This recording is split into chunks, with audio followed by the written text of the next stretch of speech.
Hello everyone. मैं doctor Anuj Kumar, assistant professor in mathematics department.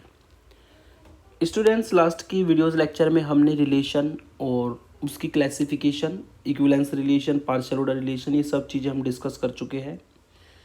तो relation का टॉपिक हमारा फिनिश होता है और आज की इस वीडियो में हम स्टार्ट करेंगे नया टॉपिक फंक्शन, और साथ ही में हम जानेंगे classification of function, types of function, जो कि आज के लेक्चर में डिस्कस होगा। चलिए स्टार्ट करते हैं। फंक्शन आपने इंटर में भी पढ़ा होगा। फंक्शन वैसे अगर इन जनरली बात की जाए तो फंक्शन हमारा किन्हीं दो सेट के बीच में डिफाइन होता है। ए से बी मान लेता हूँ, दो सेट के बीच में डिफाइन होगा, और ये इस तरीके से डिफाइन होता है कि इसमें कुछ इनपुट दिया जाएगा और कुछ आउटपुट आपको मिलेगा, है ना। ठीक है, कुछ रिजल्ट मिलेगा, कुछ आउटपुट मिलेगा, तो फंक्शन डिफाइन होता है। और अगर इसकी डेफिनेशन देखी जाए तो फंक्शन है क्या? फंक्शन एक मैपिंग, एक रूल, एक रिलेशन होता है जो किसी ए सेट के सभी एलिमेंटों के लिए फोर रोल का साइन लगेगा। ए सेट के सभी एलिमेंटों को बी सेट के एलिमेंटों से यूनिकली जोड़ता है। ठीक है, ए सेट के सभी एलिमेंटों को बी सेट के एलिमेंटों से यूनिकली जोड़ता है। तो ये हमारा फंक्शन को डिफाइन करता है। वही डेफिनेशन मैंने यहाँ पर लिखी भी है। Let capital A and B are two non empty sets. A और बी दो हमारे नॉन एम्प्टी सेट्स है ना। और फंक्शन को हम डिफाइन करते हैं, a function f such that A to B. ये नोटेशन होती है आपकी, f such that A to B, ये फंक्शन की नोटेशन होती है। इज ए रूल, फंक्शन जो ए से बी तक हम डिफाइन करेंगे वो एक रूल भी कह सकते हैं, उसको हम मैपिंग भी कह सकते हैं, रिलेशन भी कह सकते हैं, तीनों का सेम मीनिंग है। ये एक ऐसा रूल होता है, रिलेशन होता है, मैपिंग होता है, जो ए से बी तक डिफाइन होगा। और सच डैट किस प्रकार से डिफाइन होगा? Such that each element of A का प्रत्येक element is related to exactly one element of B, है ना।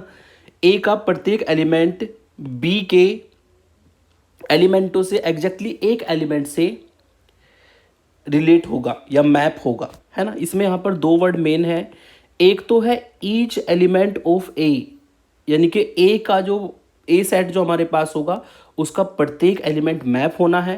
और दूसरा है exactly one element of set B. ये जो ए का प्रत्येक एलिमेंट मैप होगा वो बी के एलिमेंटों से एग्जैक्टली एक एलिमेंट से मैप होगा। इसको समझने के लिए पहले एक छोटा सा मैं एग्जांपल लेता हूँ, रियल लाइफ से एग्जांपल लेता हूँ, है ना। हमने मान लिया कि हमारे पास ए सेट जो है वो टाइम का सेट है और बी सेट जो है वो प्लेस है ना। तो टाइम में हमने लिया 9 o'clock, 12 o'clock, 3 o'clock, 6 o'clock, है ना। और बी सेट प्लेसेस में हमने लिया home, college, field and gym, चार ऑप्शन मैंने लिए। अब आप जानते हैं कि हम टाइम को इन प्लेसेस से इजीली किसी पर्सन के लिए रिलेट करा सकते हैं। हमने मान लिया कि कोई पर्सन है, वो 9 बजे घर पर होता है, होम पर है अपने, है ना। और 12 बजे वो कॉलेज में होता है ना। और 3 बजे वो फील्ड में जाता है खेलने के लिए, और 6 o'clock वो जिम जाता है ना। तो आप देख सकते हैं कि टाइम और प्लेस किस तरीके से हमने मैप कराए हैं। तो यहाँ पर अगर थोड़ा सा ध्यान दे तो ये जो टाइम का सेट है ये कभी भी ऐसा नहीं होगा कि किसी टाइम पे कोई पर्सन किसी प्लेस पे ना हो। इसका मतलब इस सेट के सभी एलिमेंट मैप होंगे, यानी कि जितना भी ये टाइम का सेट है इसके जितने भी एलिमेंट्स हैं सबकी मैपिंग आपको प्लेस पे कहीं ना कहीं पर मिलेगी। और आपको ये भी पता है कि अगर 9 o'clock कोई पर्सन होम पर है, घर पर है अपने, तो 9 o'clock वो कॉलेज में नहीं हो सकता। 9 o'clock वो कॉलेज में नहीं हो सकता, मतलब एक ही टाइम पर दो प्लेसेस पे कोई पर्सन नहीं हो सकता। इसलिए एक तो टाइम सेट का सभी एलिमेंट मैप होंगे, दूसरा किस तरह मैप होंगे? यूनिकली मैप होंगे बी के एलिमेंटों से। किस तरह मैप होंगे? यूनिकली मैप होंगे। ऐसा नहीं कहीं पर आपको दिखाई देगा कि एक एलिमेंट दो एलिमेंटों के साथ मैप हो जाए, ऐसा कहीं पर भी दिखाई नहीं देगा, क्योंकि एक टाइम पर कोई पर्सन दो जगह पर कभी नहीं हो सकता, है ना। और टाइम वाला जो सेट है ये हमेशा फोर ऑल एलिमेंटों के लिए कहीं ना कहीं पर मैप होगा, चाहे वो घर पर मैप हो, कॉलेज पर मैप हो, फील्ड पर मैप हो, जिम पर मैप हो। तो ये जो दो वर्ड हमारे फंक्शन की डेफिनेशन में आए थे कि फॉर ईच एलिमेंट ऑफ ए, ठीक है, फॉर ईच एलिमेंट ऑफ ए, जो कि टाइम के सेट पर बिल्कुल सेट बैठता है। और दूसरा था is related to exactly one element of B, B के एलिमेंटों से एग्जैक्टली यूनिकली मिलेगा वो, है ना। यानी कि एक एलिमेंट एक के साथ मैप होगा, कहीं पर भी ऐसा नहीं होगा कि एक एलिमेंट किन्हीं दो एलिमेंटों के या तीन एलिमेंटों के साथ मैप हो जाए। It is not possible for the function. और टाइम का सेट अगर ले तो आपको लगता भी है कि एक टाइम पे कोई पर्सन दो जगह पे कभी नहीं हो सकता, है ना। तो ये दो वर्ड मैंने आपको इस छोटे से एग्जाम्पल से लेकर को बताए। वही हम वापस आते हैं डेफिनेशन पर कि ये एक ऐसा रूल या ऐसा रिलेशन या ऐसा मैपिंग है ए से बी के बीच में, such that each element of A का प्रत्येक एलिमेंट जो है वो रिलेट होगा। किससे रिलेट होगा? Exactly one element of B के एग्जैक्टली एक ही एलिमेंट से रिलेट होगा। ऐसा नहीं कि एक एलिमेंट दो से रिलेट हो जाए। अगर एक एलिमेंट दो से रिलेट होता है वो कभी भी फंक्शन नहीं होगा, है ना। यानी कि अगर हम इसको डेफिनेशन को थोड़ा सा और स्टैंडर्डाइज करें डेफिनेशन को, तो ये फंक्शन एफ है हमारा, है ना। और इधर हमारा कोई एक्स एलिमेंट है, इधर हमारे दो एलिमेंट है x1 x2। तो ऐसा कभी नहीं होगा कि x x1 पे भी मैप हो जाए, x x2 पे भी मैप हो जाए, ये फंक्शन होगा ही नहीं। एक एलिमेंट एक पर ही मैप होगा। फॉर एग्जाम्पल मैंने ए सेट लिया, बी सेट लिया, ए सेट के कुछ एलिमेंट लेता हूँ। ए सेट के मैंने कुछ एलिमेंट लिए, मान लिया मैंने एक्स एलिमेंट है इधर, इधर हमारा कोई एलिमेंट है x1, इधर एलिमेंट है x2, ये तीन एलिमेंट मैंने इधर लिए। बी सेट में कोई एलिमेंट है, मैंने लिया y1 एंड y2, इस तरीके से मैंने एलिमेंट लिए और हमने इनके बीच में फंक्शन डिफाइन किया f। फंक्शन है तो ए और बी के एलिमेंट रिलेट होंगे, और किस तरीके से रिलेट होंगे? ए के सारे एलिमेंट रिलेट होने हैं और एग्जैक्टली बी के एक एलिमेंट से रिलेट होंगे, है ना। तो कैसे रिलेट करते हैं, चलिए इसको रिलेशन बना लेते हैं इनके बीच में। हमने मान लिया कि जो x है वो हमारा y के साथ मैप हुआ, लेकिन x के ऊपर जब फंक्शन लगेगा तो वो fx के बराबर आएगा। और हमने सपोज कर लिया fx जो है यहाँ पर y के बराबर है b सेट में। ऐसे ही x1 पर जब ये फंक्शन लगेगा तो ये fx1 के बराबर आएगा, और हमने मान लिया वो y1 के बराबर है। ऐसे ही x2 पर जब फंक्शन लगेगा तो fx2 के बराबर आएगा, और हमने मान लिया वो y2 के बराबर है b सेट में। तो हमने इस तरीके से यहाँ पर a के प्रत्येक एलिमेंट को मैप करा दिया b के यूनिक एलिमेंट के साथ। ऐसा नहीं कि एक एलिमेंट को हमने दो जगह पर मैप करा, एक एलिमेंट दो जगह पे मैप कभी नहीं होगा फंक्शन में।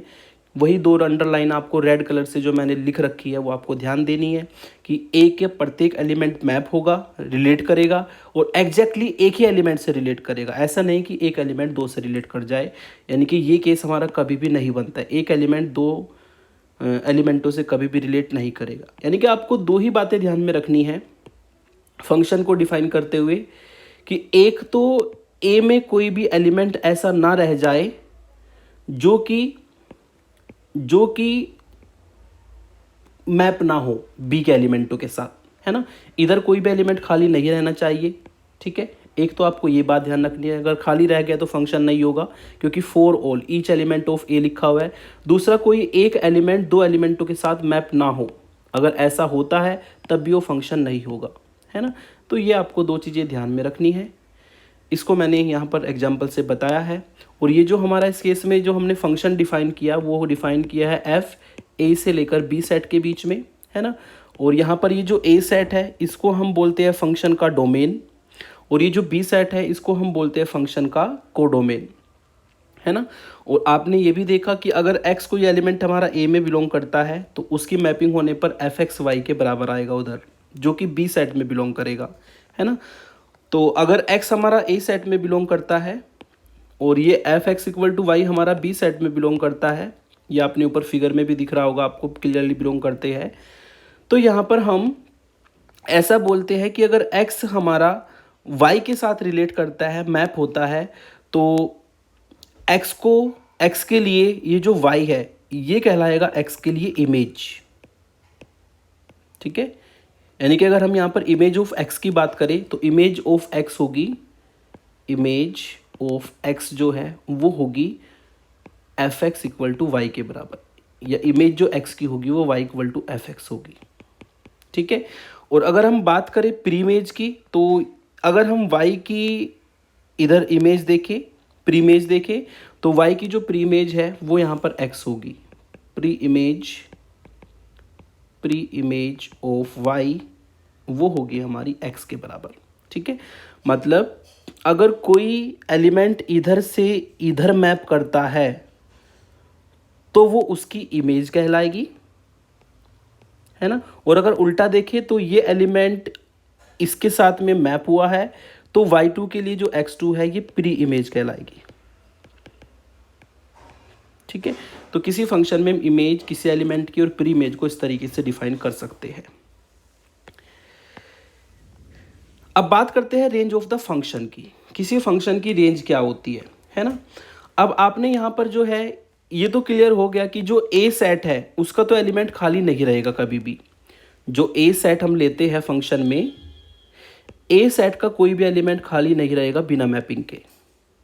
ठीक है, अगर ये फंक्शन है तो ए के तो सारे एलिमेंट मैप होंगे, जैसे कि इसमें ए है, बी है, सी है, ठीक है, डी है, तो चारों एलिमेंट इधर मैप होंगे। और इधर हमने ले लिया A1 है, B1 है, C1 है ना। ये इधर इस तरीके से हमने ले लिया E1 है, और हमने मैपिंग कर दी कि A जो मैप हुआ है A1 के साथ हुआ है, B मैप हुआ है B1 के साथ, C मैप हुआ है C1 के साथ, है ना, और D मैप हुआ है E1 के साथ। ओके, और F1 भी इसमें कोई एलिमेंट है। तो इधर के जो B सेट के एलिमेंट है वो खाली रह सकते हैं बिना मैपिंग के। ये जो B सेट है इसमें एलिमेंट खाली रह सकते हैं बिना मैपिंग के, लेकिन A सेट में कभी भी एलिमेंट खाली नहीं रहेंगे। A के तो सारे एलिमेंट मैप होने हैं, लेकिन B सेट में कोई बिना मैपिंग के रह सकता है। जैसे कि यहाँ पर F1 जो एलिमेंट है वो बिना मैपिंग के रहा है, हमारा खाली है। ठीक है, तो रेंज को डिफाइन करने के लिए हम क्या करते हैं, हमें देखना होता है कि कितने B के एलिमेंट A के साथ में रिलेट हुए हैं, है ना, उसका एक सेट बनाना होता है। तो अगर उस सेट की बात करें तो A1, B1, C1 और E1 चार एलिमेंट आएंगे उस सेट में, और इस सेट को हम RF से डिफाइन कर सकते हैं या FA से भी इसको डिफाइन कर सकते हैं, है ना। और इसमें चार एलिमेंट होंगे A1, B1, C1 और E1। तो B के जितने एलिमेंट हमारे मैप होते हैं A के एलिमेंटों के साथ में, अगर उनका एक कलेक्शन कर दे तो हमारी उस फंक्शन की रेंज निकल आती है। और हमेशा ये ध्यान रखना, जो रेंज हम निकालते हैं ये किसका सबसेट है, ये B का सबसेट बनता है। ठीक है, वही हम रेंज को डिफाइन करने वाले हैं नीचे, कि अगर f हमारा a से b तक कोई फंक्शन है, ठीक है, then range of f is denoted by, या तो उसको rf से डिनोट करेंगे, या इस तरह रेंज f लिख करके डिनोट करेंगे, या फिर कभी कभी fa से भी डिनोट करते हैं। और डिफाइन कैसे करते हैं इसको हम, fa इक्वल टू जो rf है वो बराबर होता है, इसमें fx टाइप के एलिमेंट होंगे जहाँ पर x बिलोंग करेगा a में। fx मतलब जो एलिमेंट मैप होने के बाद b में पहुँचते हैं, है ना, b के वो एलिमेंट जो कि मैप हुए हैं, जिनकी प्री इमेज A में एग्जिस्ट करती है, उनका ये सेट बनता है ना। यानी कि B के जो जो एलिमेंट मैप होते हैं अगर उनको सेट में लिख दिया जाए तो हमारी फंक्शन की रेंज बन जाती है ना। ये मैं ऊपर बता चुका हूँ कि जो रेंज हमारी फंक्शन की होती है वो हमेशा को डोमेन का सबसेट बनता है ना। एंड दूसरी अगर लैंग्वेज में बात करें तो range of a function is the set of images. जो फंक्शन की रेंज होती है वो हमारा क्या होगा, जो इमेजेज होती है एक एलिमेंटों की, जो इमेज हम बी में ढूंढते हैं, है ना, उनका अगर सेट बना दिया जाए तो वो हमारी रेंज कहलाती है। फॉर एग्जांपल मैंने यहाँ पर ये सेट लिया और ए सेट से बी के बीच में हमने एक फंक्शन डिफाइन किया f, और वो इस तरीके से किया कि ए का एलिमेंट है 2, 3, 4 और बी का एलिमेंट है A, B, C, D, है ना, ये चार एलिमेंट है। तो हमने कुछ मैपिंग इस तरीके से कर दी कि 2 तो मैप हुआ B के साथ, 3 मैप हुआ A के साथ, 4 मैप हुआ C के साथ। तो आप देख सकते हैं यहाँ पर D एलिमेंट हमारा बिना मैपिंग के रह जाएगा। ये जो D एलिमेंट है बिना मैपिंग के रहेगा। तो अगर आपको इस फंक्शन f की रेंज निकालनी है, ठीक है, तो उसमें कौन कौन से एलिमेंट होंगे जो मैप हुए हैं, है ना। मैप कौन कौन से एलिमेंट हुए, A मैप हुआ है, B मैप हुआ है, C मैप हुआ है, D तो बिना मैपिंग के खाली रहेगा, ठीक है ना। तो अगर इसको सेट में लिखे तो A, B, C हमें मिलेगा, और यही हमारी इस फंक्शन के लिए रेंज कहलाएगी। यानी कि सिंपली आपको ये ध्यान में रखना है रेंज निकालने के लिए कि B के जितने एलिमेंट मैप हुए हैं उनको सेट में लिखना है, वही हमारी फंक्शन की रेंज होती है, ठीक है। और ये आपको फंक्शन की डेफिनेशन से क्लियर है ही कि A का तो कोई भी एलिमेंट बिना मैपिंग के होगा ही नहीं, ये तो फंक्शन ही डिफाइन नहीं होगा। B में एलिमेंट बिना मैपिंग के रह सकता है, जैसे कि यहाँ पर D बचा है, ठीक है ना। एक से ज़्यादा एलिमेंट हमारे खाली रह सकते हैं जो कि बिना मैपिंग के एग्जिस्ट करेंगे B में। तो इस तरीके से हम फंक्शन की रेंज डिफाइन कर सकते हैं। अब हम चलते हैं क्लासिफिकेशन की तरफ या टाइप्स ऑफ फंक्शन की तरफ। सबसे पहला इसमें होता है इंजेक्टिव फंक्शन। फर्स्ट इसमें आता है इंजेक्टिव फंक्शन। इंजेक्टिव फंक्शन को हम वन वन फंक्शन भी कहते हैं, ठीक है। इंजेक्टिव फंक्शन को हम वन वन फंक्शन भी कहते हैं या फिर वन टू वन फंक्शन भी कहते हैं। तीनों का सेम मीनिंग है, injective function, one one function या वन टू वन फंक्शन। यहाँ पर नाम से ही क्लियर है कि अगर एक एक एलिमेंट की मैपिंग एक एक पर जाती है, वन वन का मतलब अगर एक एक एलिमेंट के साथ मैप हो जाता है तो फंक्शन हमारा वन वन कहलाएगा, ठीक है। फंक्शन हमारा क्या कहलाएगा? वन वन कहलाएगा। फॉर एग्जांपल मैंने यहाँ पर कंसीडर किया कि कोई x एलिमेंट है, x1 एलिमेंट है, x2 एलिमेंट है ना, x3 एलिमेंट है। इस तरीके से हमारे a में कोई एलिमेंट है, b के भी एलिमेंट मैंने कंसीडर किए कि यहाँ पर कोई y एलिमेंट है, यहाँ पर आपका y1 है, यहाँ पर y2 है and here is y3 element. इस तरीके से मैंने यहाँ पर फंक्शन को डिफाइन किया, ये हमारा f है। और मैपिंग मैंने कुछ इस तरीके से की, हमने मान लिया कि x की मैपिंग y पर गई है, लेकिन x पर जब ये फंक्शन f लगेगा तो इधर आपको fx के बराबर मिलेगा ये y। जब x1 पर फंक्शन लगेगा तो इधर आपको fx1 के बराबर मिलेगा y1। x2 को मैप करा y2 के साथ तो इधर आपको fx2 y2 के बराबर मिलेगा। x3 को मैप कराया y3 के साथ तो इधर आपको fx3 जो है y3 के बराबर मिलेगा। तो आप देख सकते हैं कि यहाँ पर एक एक एलिमेंट एक एक के साथ मैप हुआ है। कहीं पर भी ऐसा नहीं है कि कोई दो एलिमेंट एक के साथ मैप हो जाए, है ना। तो एक एक एलिमेंट अगर एक एक के साथ में मैप होता है तब हम बोलते हैं फंक्शन हमारा वन वन है। तब हम क्या बोलते हैं? फंक्शन हमारा वन वन है, ओके। और फंक्शन को वन वन प्रूफ करने के लिए हम करते क्या है? अगर आपको किसी फंक्शन को वन वन दिखाना है तो किस कंसेप्ट को लेके चलते हैं वो ध्यान से समझिए, क्योंकि नेक्स्ट जो हमारा लेक्चर होगा उसमें भी यूज होना है। तो वन वन को हम इस तरीके से प्रूफ कर सकते हैं कि a function f A to B is called one one function. F A से बी तक कोई फंक्शन है वो हमारा वन वन फंक्शन कहलाएगा इफ़ x1 x2 हमारे दो एलिमेंट ए में बिलोंग करते हैं, है ना। और इस तरीके से हम इसको दो तरीके से प्रूफ करते हैं वन वन को।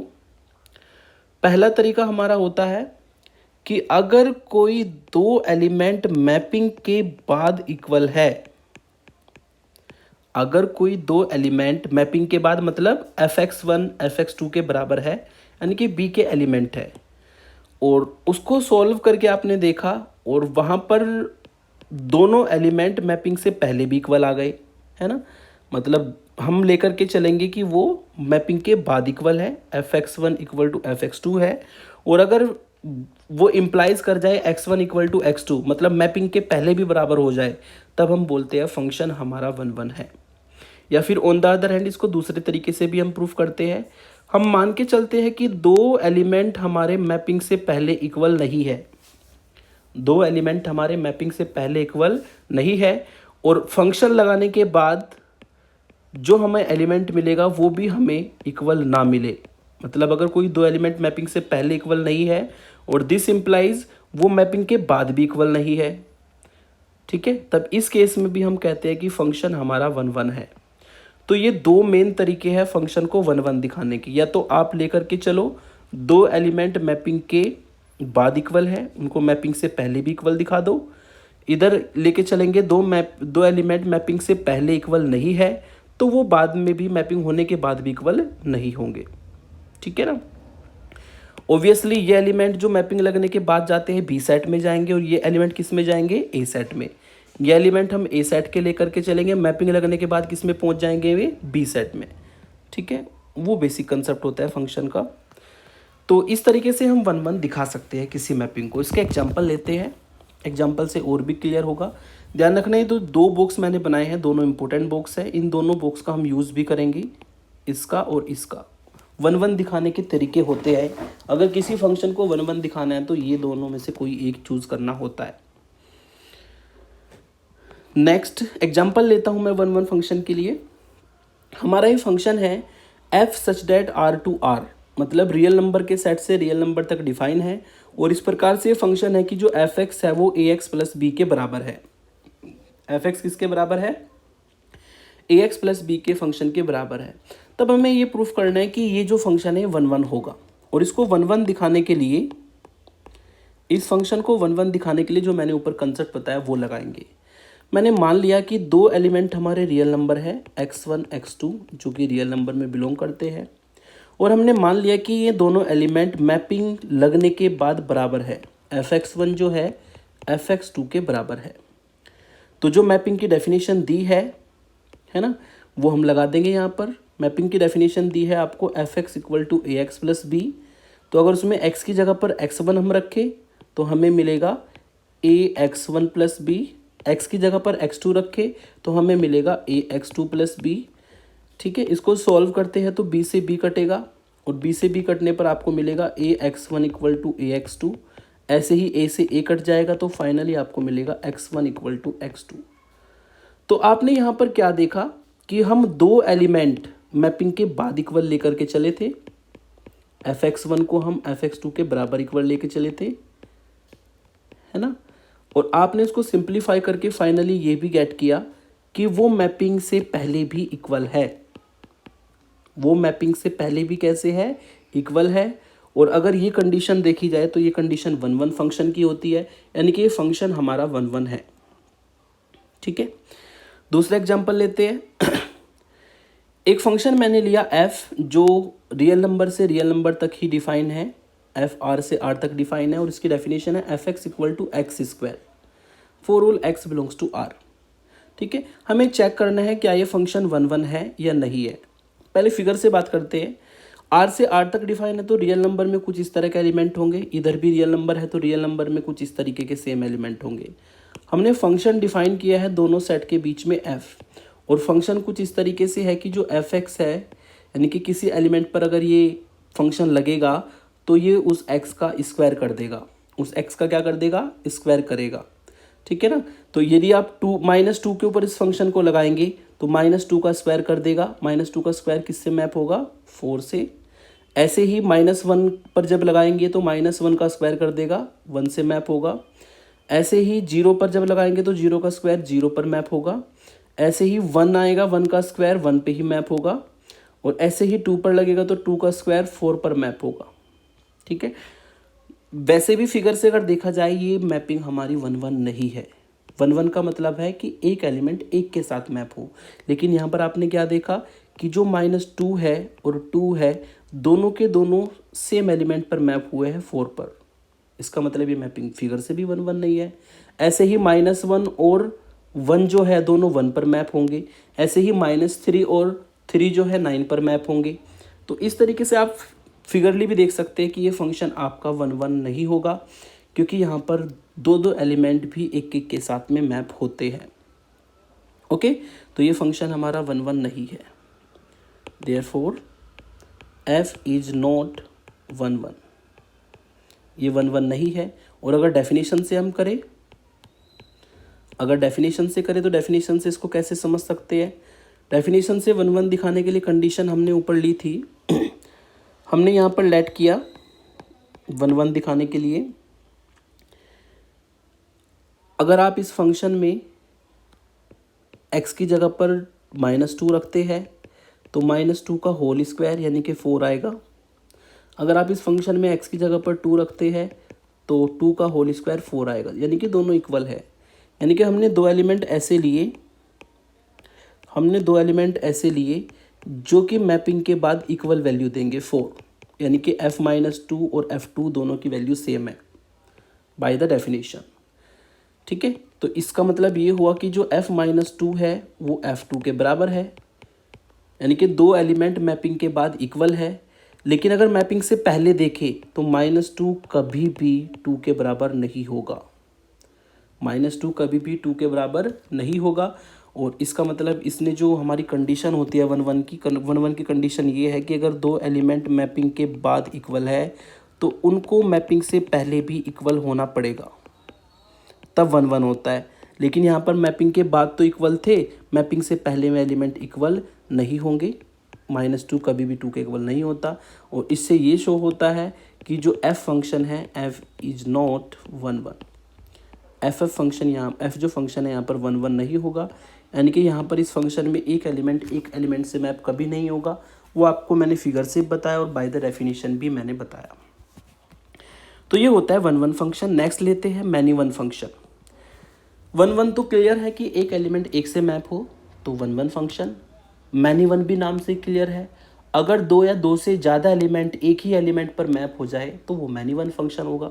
फॉर एग्जांपल ऊपर आपने जस्ट लिया है, यहाँ पर आप देख सकते हैं कि दो दो एलिमेंट जो है हमारे -2 और 2 एक एलिमेंट पर मैप हुए, -1 और 1 एक एलिमेंट पर मैप हुए, ऐसे -3 और 3 9 पर मैप होंगे, -4 और 4 16 पर मैप होंगे। तो यहाँ पर दो दो एलिमेंट जो है मैप होते हैं एक एलिमेंट के साथ। इसका मतलब ये 1 1 तो होगा नहीं। अगर ये 1 1 नहीं होगा तो फिर ये क्या होगा, ये हो जाएगा फिर उस केस में मैनी वन फंक्शन। ये उस केस में क्या होगा, मैनी वन फंक्शन हमारा हो जाएगा, ठीक है ना। और मैनी वन फंक्शन जैसा मैंने ऊपर बताया सेम तरीके से हम फिगर में देख सकते हैं। ए सेट हमारा ये है, बी सेट हमारा ये है, और दोनों के बीच में कोई एफ फंक्शन हमने बनाया है। इधर एलिमेंट है हमारा x, इधर है x1, इधर है x2। इधर जब मैपिंग करेंगे तो fx आएगा, उसको मैं y के बराबर मानता हूँ। इधर fx1 आएगा, उसको मैं y1 के बराबर मानता हूँ। x2 आएगा fx2, उसको मैं y2 के बराबर मानता हूँ, ठीक है। तो हमने यहाँ पर क्या किया हमने यहाँ पर क्या किया कि एक नया एलिमेंट और डाला x3, और हमने कह दिया कि x3 x तो मैप करता है fx के साथ यानी कि y के साथ, x1 मैप करता है y1 के साथ, x2 मैप करता है y2 के साथ, और साथ ही साथ जो हमने x3 लिया है वो भी मैप करता है आपका y2 के साथ। मतलब कोई जब किसी फंक्शन में दो या दो से ज़्यादा एलिमेंट एक पर ही मैप हो जाए, ठीक है, तो वो हमारा कैसा फंक्शन बनता है, वो फंक्शन बनता है मैनी वन फंक्शन, ठीक है।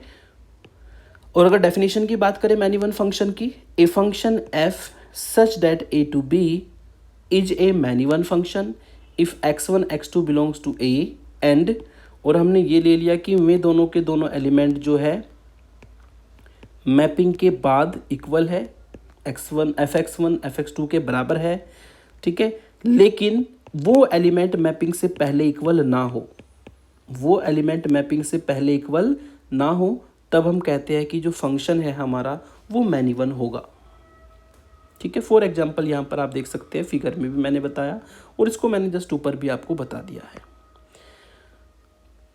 मैनी वन के बाद नंबर 3 पर जाते हैं सर्जेक्टिव फंक्शन। सर्जेक्टिव फंक्शन जिसको हम ऑन टू फंक्शन भी कहते हैं। इन सभी डेफिनेशंस को नेक्स्ट लेक्चर में भी यूज करेंगे तो अच्छे से आप समझ के चले।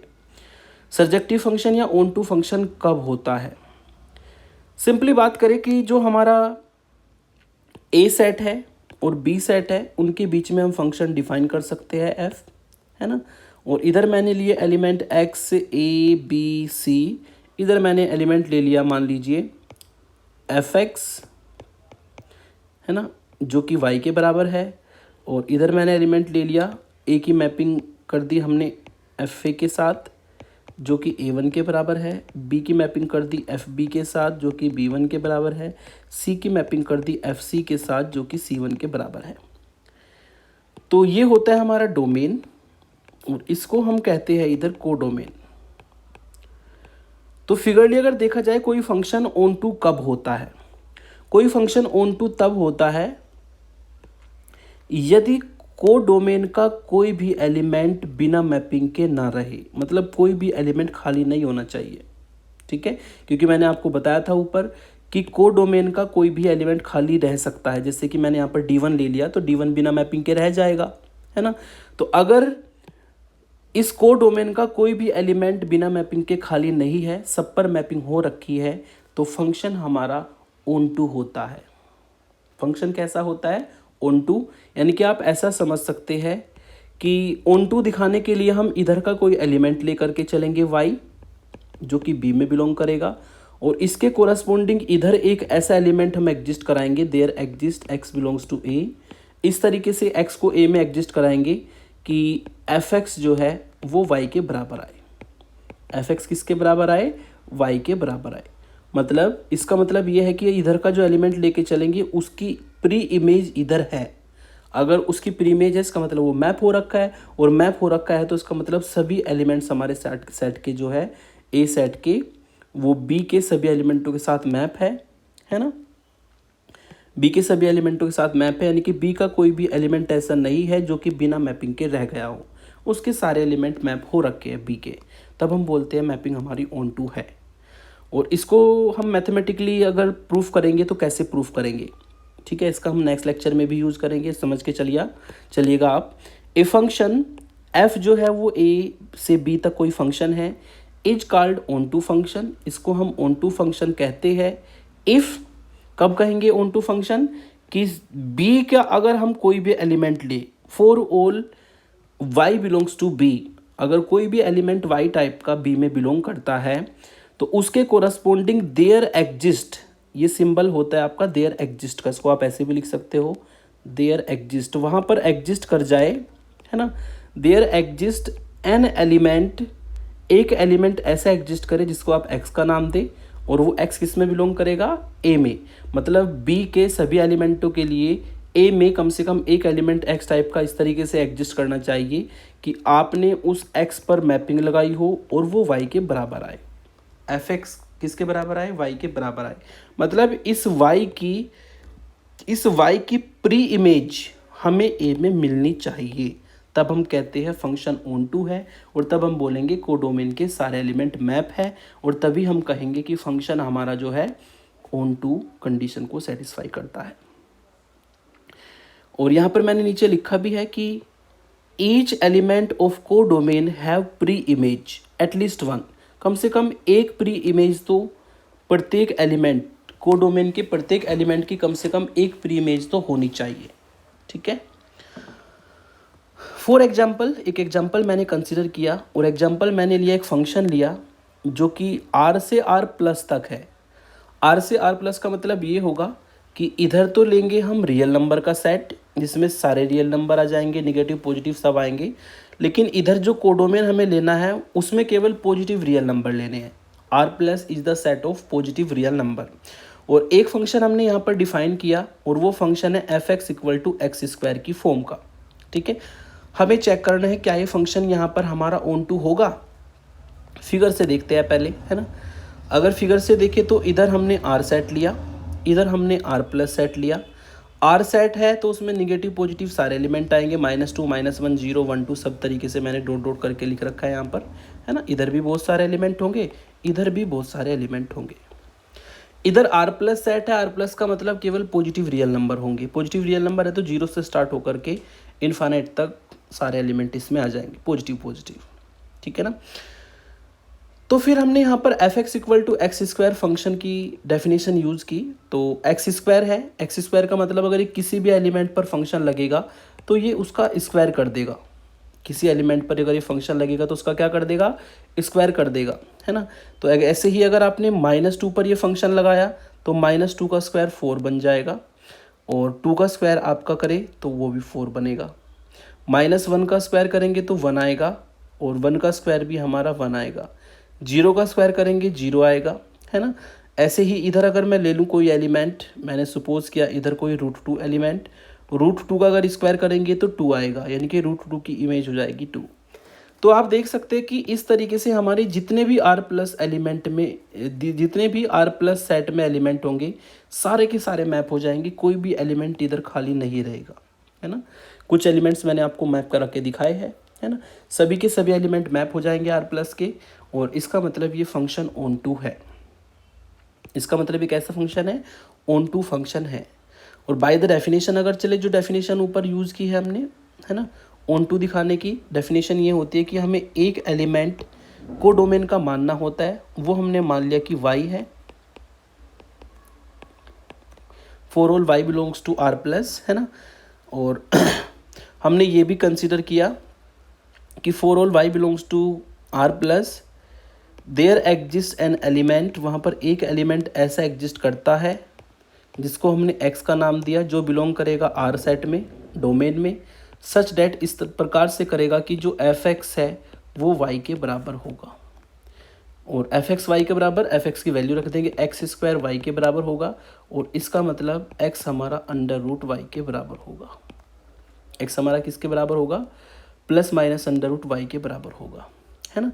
और आपको पता है कि अगर x हमारा ±√y के बराबर है तो फाइनली आप ये कह सकते हैं कि for all y belongs to R plus के लिए देयर एग्जिस्ट एन एलिमेंट, वहाँ पर एक एलिमेंट जिसको आप ±√y का नाम देंगे, वो बिलोंग करेगा हमारा ए में, है ना, सच डैट, इस प्रकार से करेगा कि अगर आपने इस फंक्शन पर मैपिंग लगा दी, मैपिंग की डेफिनेशन क्या कहती है कि इस फंक्शन पर मैपिंग लगेगी तो वो इसका स्क्वायर कर देगा, इनके प्लस माइनस रूट वाई का होल स्क्वायर हो जाएगा, सॉल्व करके आपको ये वाई मिलेगा, है ना। तो सॉल्व करके क्या मिलेगा, ये वाई मिलेगा। और ये कंडीशन किसकी होती है कि जो आर प्लस के एलिमेंट है सारे के सारे प्रीमेज रखते हैं ए में, ए मतलब आर सेट, सॉरी ए मतलब यहाँ पर रियल नंबर का सेट। तो ये मैपिंग हमारी ऑन टू होगी बाय द डेफिनेशन और बाय द फिगर, दोनों तरीके से मैंने आपको बताया। लेकिन अगर इसी फंक्शन में हम दोनों तरफ रियल नंबर का सेट ले लें, मतलब डोमेन भी हमारा रियल नंबर हो और को डोमेन भी हमारा रियल नंबर हो, तो उस केस में अगर फिगरली हम चेक करें तो -2 जो है हमारा मैप हो जाएगा 4 के साथ, 2 भी मैप होगा 4 के साथ, -1 मैप होगा 1 के साथ फंक्शन की डेफिनेशन से, और 1 मैप होगा 1 के साथ, 0 मैप होगा 0 के साथ, है ना। चूँकि फंक्शन स्क्वायर फंक्शन है तो जितने भी ये निगेटिव एलिमेंट्स हैं आपके ऊपर, जितने भी निगेटिव एलिमेंट्स हैं ये सभी के सभी बिना मैपिंग के रह जाएंगे, है ना। जितने भी पॉजिटिव एलिमेंट्स हैं वो तो सारे मैप हो जाएंगे, लेकिन निगेटिव एलिमेंट्स सारे के सारे बिना मैपिंग के रहेंगे। और अगर को डोमेन में बिना मैपिंग के एलिमेंट्स रह जाते हैं तो फंक्शन कभी भी ऑन टू नहीं होता। ऑन टू की डेफिनेशन यही कहती है कि जो को डोमेन है उसके सारे एलिमेंट मैप होने चाहिए डोमेन में, यानी कि सारे एलिमेंटों की प्री इमेज आपको मिलनी चाहिए। और यहाँ पर ये जो मैंने सर्किल बनाया है ग्रीन कलर से, है ना, -3 2 -1 इस तरह के एलिमेंट लिए हैं, इनकी प्री इमेज आपको ए सेट में नहीं मिलेगी। और अगर प्री इमेज नहीं मिलेगी तो ये फंक्शन ऑन टू नहीं होगा, है ना। F is not onto, ठीक है ना। तो फंक्शन हमारा ऑन टू नहीं होगा। तो यदि आपके को डोमेन में सभी एलिमेंट मैप हो जाते हैं तो फंक्शन होता है ऑन टू। लेकिन अगर को डोमेन के सभी एलिमेंट मैप ना हो, कुछ ना कुछ एलिमेंट खाली रह जाए, तो उस केस में फंक्शन होता है हमारा इनटू। उस केस में कैसा फंक्शन होगा, इनटू। वही मैंने डेफिनेशन में लिखा है कि a function f such that A to B is called into function. ये इनटू फंक्शन हमारा कहलाता है if there exist at least one element, एक एलिमेंट हमारा बी में ऐसा बिलोंग कर जाए which has no pre image under f, है ना। एक एलिमेंट हमें बी में ऐसा मिल जाए जिसकी एफ के साथ में कोई प्री इमेज ना हो, है ना। फॉर एग्जांपल यहाँ पर देखो कितने सारे एलिमेंट हैं, -2 -3 -1 -4 -5, जिनकी आपको इधर की साइड में प्री इमेज नहीं मिलेगी, यानी कि ये एलिमेंट मैप नहीं होंगे। और अगर को डोमेन के इस तरीके से एलिमेंट खाली रह जाते हैं बिना मैपिंग के तो फंक्शन हमारा ऑन टू नहीं होता, वो इनटू कहलाता है, ठीक है ना। वो फंक्शन कैसा होगा, इनटू होगा। जैसे कि फॉर एग्जांपल इधर x लिया, x1 लिया, x2 लिया, x3 लिया, इधर मैंने एलिमेंट लिए y, y1 y2 y3 y4 y5, है ना। x को y से मैप करा दिया, x1 को y1 से, x2 को y3 से, x3 को y2 से। तो इधर आपके दो एलिमेंट खाली रह गए, एक तो y4 एक y5। और दो एलिमेंट खाली रहने का मतलब ये है कि इनकी प्री इमेज इस सेट में आपको नहीं मिलेगी। और अगर इस तरीके से एक दो एलिमेंट की आपको प्री इमेज ना मिले, इसका मतलब फंक्शन हमारा ऑन इनटू होगा। फंक्शन कैसा होगा, इनटू फंक्शन होगा, ठीक है ना। तो ये फंक्शन हमारा इनटू फंक्शन होगा। तो मैंने 4 टाइप के मेन आपको फंक्शंस बताए। एक होता है 1 1, दूसरा होता है मैनी वन। 1 1 में एक एक एलिमेंट एक के साथ मैप होगा, मैनी वन में 2 या 2 से ज़्यादा एलिमेंट एक के साथ मैप होंगे। ऑन टू में को डोमेन का कोई भी एलिमेंट आपका बिना मैपिंग के नहीं रहेगा, और इन टू में को डोमेन का एक आध एलिमेंट आपका खाली रह सकता है बिना मैपिंग के, जिसकी प्री इमेज ए सेट में नहीं मिलेगी। फिर नेक्स्ट डेफिनेशन होती है हमारी बाइजेक्टिव मैपिंग या बाइजेक्शन की। बाइजेक्टिव मैपिंग या बाइजेक्शन की, किसी मैपिंग को हम बाइजेक्टिव फंक्शन कब कहते हैं या बाइजेक्शन कब कहते हैं, है ना। अगर कोई फंक्शन आपके पास दोनों प्रॉपर्टी को होल्ड कर जाए, है ना, 1 1 को भी और ऑन टू को भी, मतलब एक ऐसा फंक्शन जो 1 1 भी हो और साथ ही साथ में ऑन टू भी हो, है ना। अगर कोई फंक्शन 1 1 भी है ऑन टू भी है तो वो हमारा बाइजेक्शन कहलाता है, और उसी को हम बाइजेक्टिव फंक्शन बोलते हैं, है ना। और नेक्स्ट लेक्चर में हम यहाँ पर डिफाइन करेंगे invertible function, inverse of function. जो फंक्शन 1 1 ऑन 2 होते हैं, जो फंक्शन 1 1 ऑन 2 होते हैं, मतलब जो मैपिंग बाइजेक्टिव फंक्शन होते हैं, जो बाइजेक्शन होते हैं, उन्हीं का इन्वर्स एग्जिस्ट करता है। ये आगे हम यूज़ करेंगे, तो इसका कंसेप्ट ध्यान में रखना। अब मैं कुछ फिगर्स लूँगा जिनको मैं बताऊँगा कि वो 1 1 मैनी 1 1 1 ऑन 2 इन 2 क्या क्या होंगे, है ना। फॉर एग्जाम्पल मैंने यहाँ पर इस एक फंक्शन लिया, एफ फंक्शन मैंने कंसिडर किया, और इधर मैंने एलिमेंट लिए ए बी सी डी ई। इधर मैंने एलिमेंट लिए 1 2 3 4 5, है ना।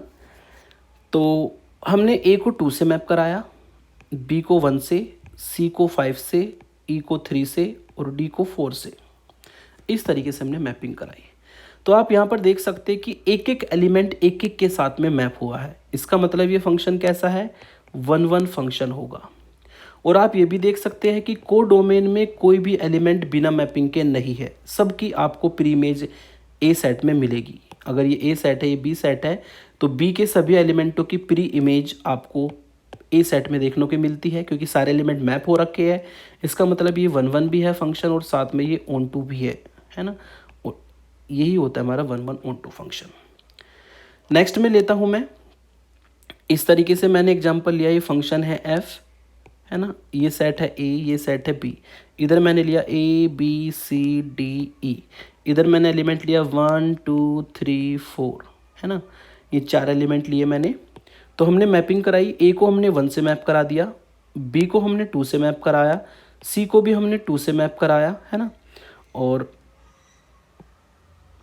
सॉरी, सी को हमने 3 से मैप कराया, और डी को हमने, ई को हमने 4 से मैप कराया, है ना।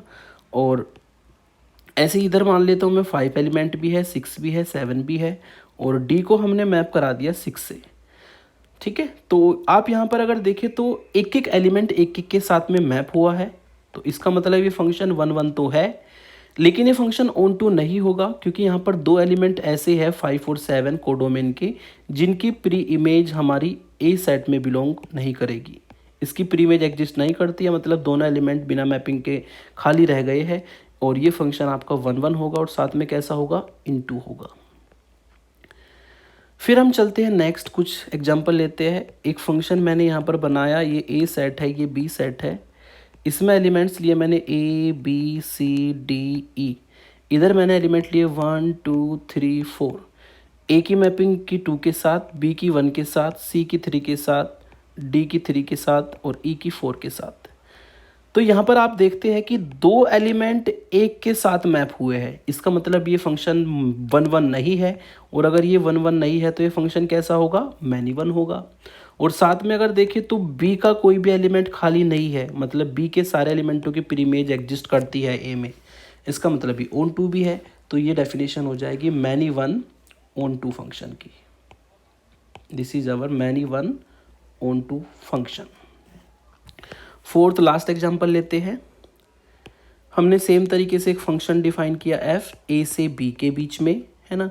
और इधर एलिमेंट लिए ए बी सी डी ई, और इधर हमने एलिमेंट लिए 1 2 3 4 5 6 7।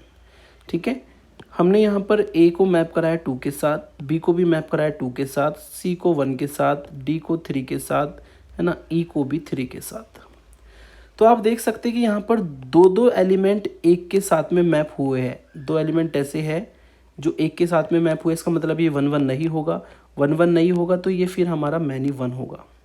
साथ ही साथ में देखा जाए तो बी के 4 एलिमेंट ऐसे हैं जो बिना मैपिंग के खाली है, यानी कि इनकी प्री इमेज ए में एग्जिस्ट नहीं करेगी। इसका मतलब ये ऑन 2 नहीं होगा, और ऑन 2 नहीं होगा तो ये इन 2 होगा। तो ये एग्जाम्पल है जब फंक्शन हमारा मैनी 1 हो और साथ में इन 2 हो। फिर नेक्स्ट हमारा फंक्शन होता है आइडेंटिटी फंक्शन। अगर कोई फंक्शन किसी सेट से उसी सेट पर डिफाइन किया जाए, इस तरीके से डिफाइन किया जाए कि जो एफ एक्स है वो एक्स के बराबर हो, जो एफ एक्स है किसके बराबर हो, एक्स के बराबर हो, तब हम बोलते हैं फंक्शन आइडेंटिटी फंक्शन है ना। अगर इसको हम ग्राफिकली देखें तो इस तरीके से ये जाएगा कि ए सेट से ए पर डिफाइन होगा, इधर भी ए है तो इधर भी ए होगा, बी है तो बी होगा, सी है तो सी होगा। ए मैप करेगा ए से, बी मैप करेगा बी से, सी मैप करेगा सी से। इस तरह के फंक्शन को हम आइडेंटिटी फंक्शन बोलते हैं, इसको हम आई से भी डिनोट करते हैं, है ना। दूसरा होता है कांस्टेंट फंक्शन। कांस्टेंट फंक्शन कैसा होता है कि अगर कोई function f x equal to किसी कांस्टेंट के बराबर हो जाए for all x belongs to R के लिए, और फंक्शन को हमने डिफाइन किया आर से आर तक, है ना। तो ये जो फंक्शन है कांस्टेंट फंक्शन होगा, मतलब इसमें सारे एलिमेंटों की मैपिंग एक ही एलिमेंट पर होगी। फिगर से देखिए तो इस तरीके से होगा कि आर सेट है, ये आर सेट है, और यहाँ पर जो है कोई सी रियल नंबर होगा। इधर आप जितने भी एलिमेंट लेंगे एक्स वाई जेड सब की मैपिंग एक ही एलिमेंट पर जाएगी, है ना। तो ये हमारा होता है कांस्टेंट फंक्शन। यदि सारे एलिमेंटों की मैपिंग एक पर ही जाती है तो ये कांस्टेंट फंक्शन होगा, और ये जो कांस्टेंट फंक्शन है ये हमारा फंक्शन बनता है मैनी वन फंक्शन, ठीक है।